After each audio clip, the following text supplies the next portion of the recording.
বাংলাদেশের রাজধানী ঢাকার স্বামী বাবার ইস্কন মন্দিরে শুক্রবার অক্ষয় তৃতীয়া উদযাপিত হয়েছে। পরিবারের সুখ সমৃদ্ধি সম্পদ এবং সমৃদ্ধি বৃদ্ধি ও চিরস্থায়ী আশায় দেবী লক্ষ্মীর সঙ্গে ভগবান বিষ্ণুর আরাধনা করা হয়েছে। সকালে ইস্কন মন্দিরে সিঁদুর, পঞ্চপুরি, পঞ্চগব্য, তিল, হর্তকি, ফুল, দুব্বা, তুলসী, বিল্লপত্র, ধূপ, প্রদীপ ইত্যাদি দিয়ে পুজো করা হয়। এই সময় গাছে চারা রোপণ, পশু পাখিদের জন্য দানা ও জলের ব্যবস্থা করা হয়। ঘরে ঘরে অক্ষয় তৃতীয়া উপলক্ষে দেবী লক্ষ্মীর আরাধনা করা হয়েছে। বৈশাখ মাসের শুক্লা তৃতীয়া অর্থাৎ শুক্লপক্ষের তৃতীয়া তিথি সনাতনী হিন্দু এবং জৈন ধর্মাবলম্বীদের কাছে এটি একটি বিশেষ তাৎপর্যপূর্ণ তিথি।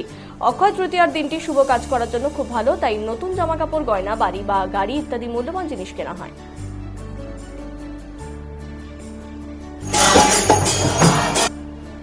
হিরণাক্ষ, হিরণ্যকশিপুর ছোট ভাই।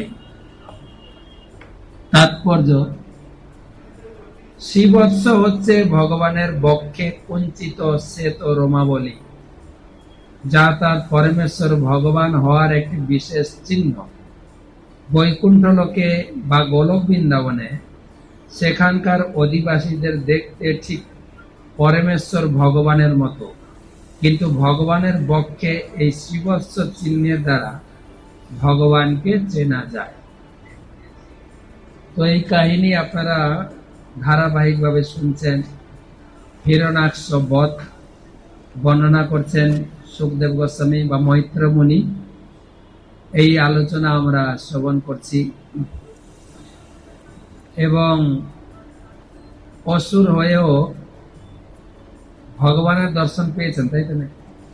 সেই জন্য ভক্তি বিনোদ ঠাকুর আক্ষেপ করেছেন, অসুর সকল পাইল চরণ